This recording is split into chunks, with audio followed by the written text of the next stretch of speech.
Hey guys, welcome back to another video. This is going to be a true story, episode 3. On shift today, guys, I received a phone call from the office manager who lives on property. And she stated that a pedestrian resident was struck by a vehicle that was also a resident, driving. They were both walking home and driving home. I guess what it was is someone was illegally parked and, they were in the fire lane, and the resident that was walking was on the right side, the car was on the left side, so she tried to squeeze through and struck the person that was walking.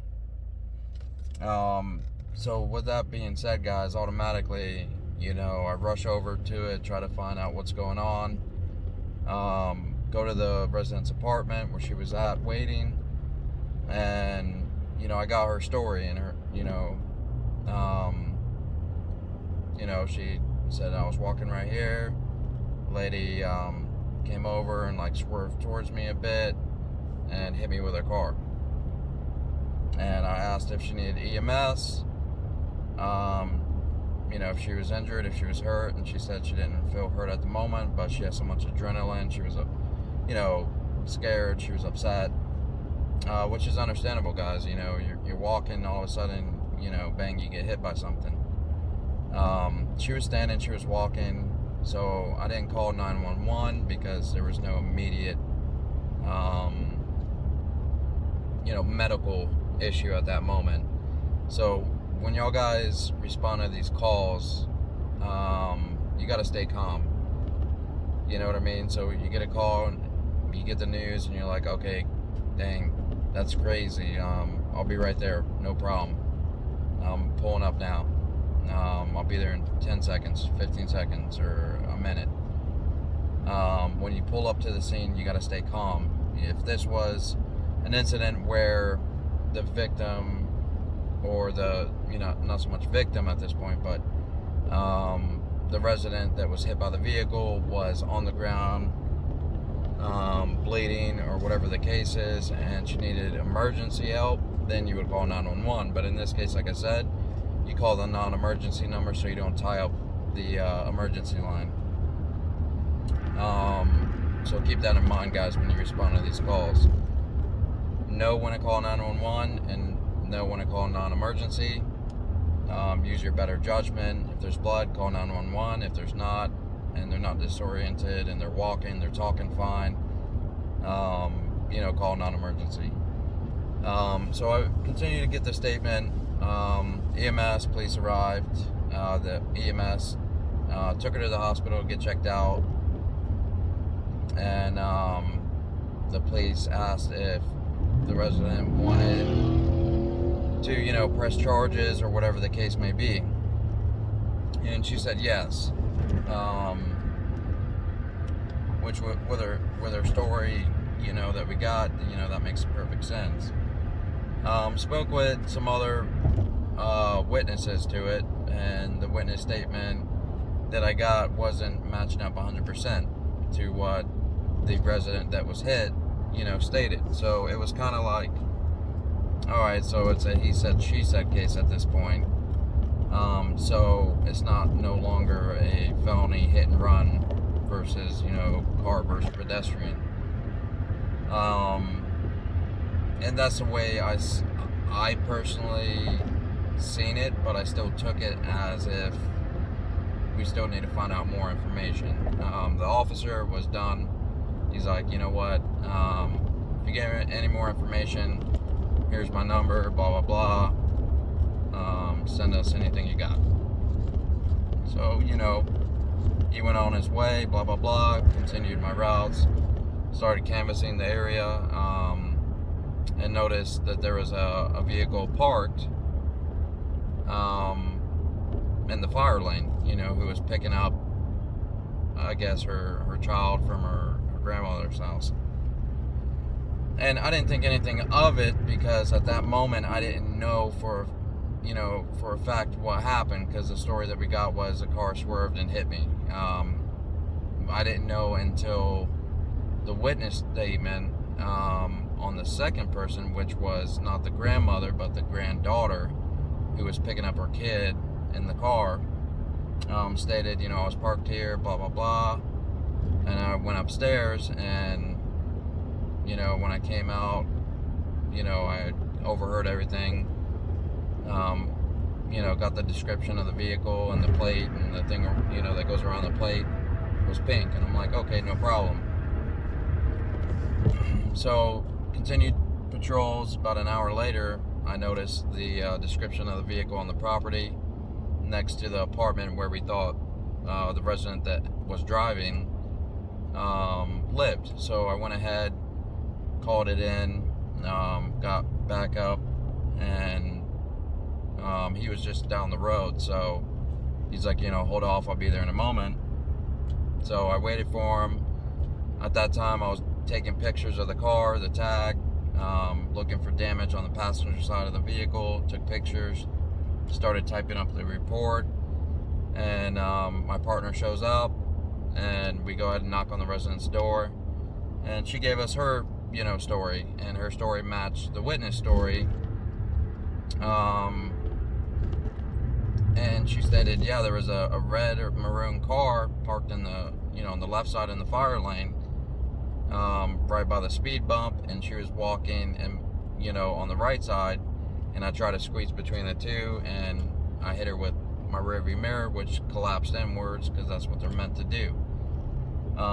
So it goes from when you get these calls from a felony to just a simple tap or even a hard tap or whatever the case is, but it wasn't intentional, where she's like, screw you, and drive off, you know what I mean? So that's pretty much what we got from the witness, the person driving. It matched up more, if not almost all the way, compared to the resident who was hit by the vehicle. And I'm gonna say that this, guys, very clearly, whenever you respond to a call for any kind of trauma or any kind of fear or any kind of incident that involves those things, there's a couple things going on right now in that person. They have a really high adrenaline load running through their veins, their heart's pumping, their mind is racing, they're trying to get the words out, because a lot of times it's hard for them to breathe because they're trying to catch their breath to catch up to the heart rate from the adrenaline pump. So with that being said, the way they first see things, and they're telling us, right, they're explaining what happened, it's not that so much that they're lying to us, it's just that they have so much adrenaline, their mind is racing so much that they're kind of confusing things up. It's a little bit fuzzy on the words or whatever the case is. So when you guys respond to those calls, keep that in mind, okay? If anyone is going through something that you can see they're scared, you can see they're upset, you can see they're crying or whatever the case is, and they have all that adrenaline, that means that they also have an anxiety at that moment, right? Adrenaline and anxiety usually coincide together, and once your body gets that adrenaline, you got that fight or flight mode, you got all sorts of things going on. So the statements that you get are not always 100% what they seem to be. So never act on just one statement. Try to get as much information as physically possible before you respond to the person, or if you can respond to the person later on, before you kind of pass your own judgment of what happened. Keep an open mind, guys, when you're talking to people. Treat them with respect, and they'll tell you exactly their point of view, what they seen happen, and the witnesses will tell you what they seen happen. But if you're got adrenaline going for God knows what reason, because you're upset about a situation, or you're emotionally tied to a situation that you're responding to, you're not thinking clear, so your questions are not going to be clear. You're not trying to so much ask them direct questions of what you think happened. you want to just ask the simple question, I want to talk to you about an incident that occurred around this time, involving a vehicle and a person. My understanding, they hit your vehicle, or you hit them rather, and we want to get your side of the story of it so that we have all the information possible before we put it in our report. And then let them talk. Let them explain everything. And while they're explaining things, look for other things. Is a person religious? Are they wearing a cross? That shows good moral character most of the time. I'm a Christian, I believe in God, and I always tell the truth. Not all Christians do that, so don't use those little things that you're tied to as 100%, okay, they're telling me the truth, I believe your story. Make sure you get all the stories put together and see how many stories, and in this case, there were 2 stories that matched up and one that didn't. Alright? So these people don't know each other.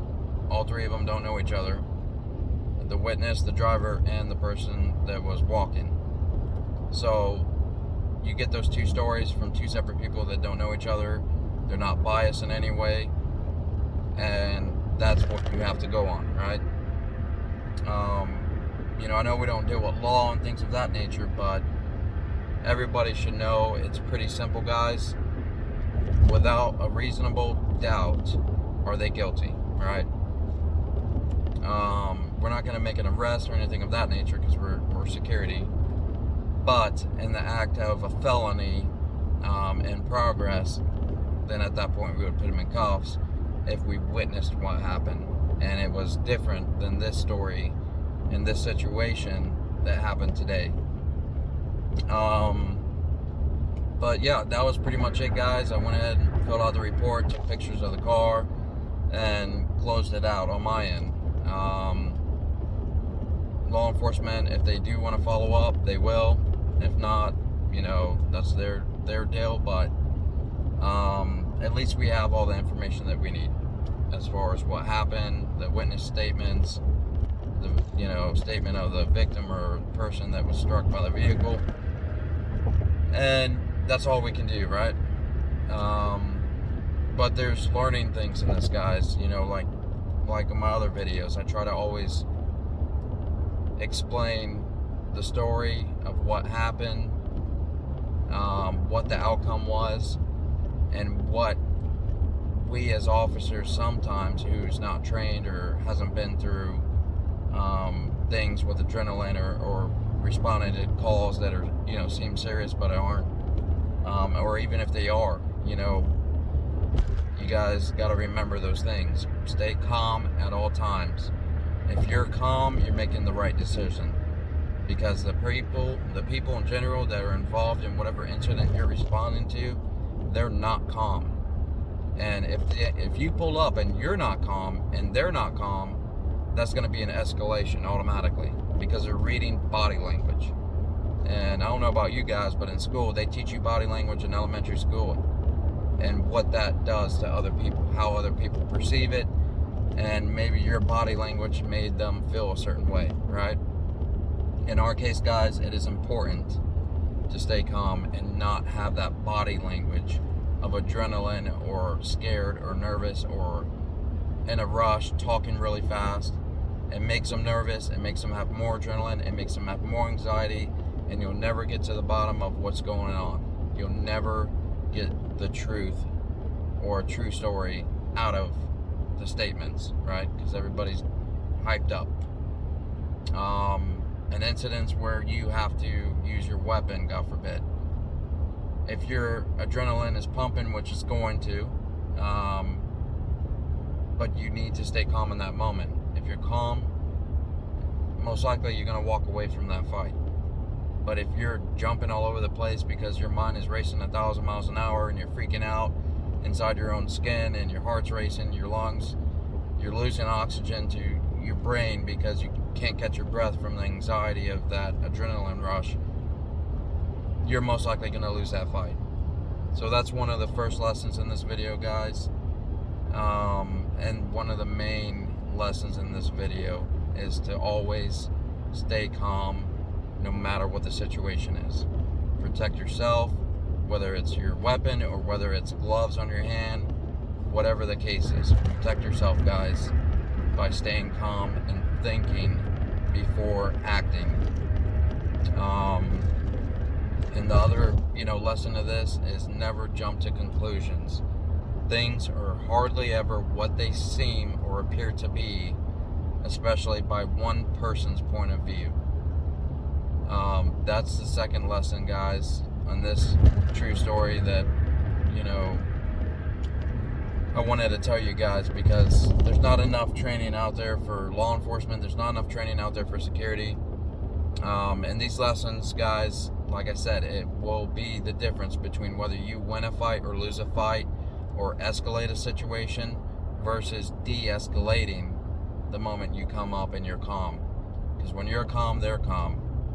When you're calm, you think better and you save your life and others. But that's it for this true story, guys. Thank you once again for watching the video. We got some pretty cool ones coming up. So I got a video actually literally while I was finishing up the statement today.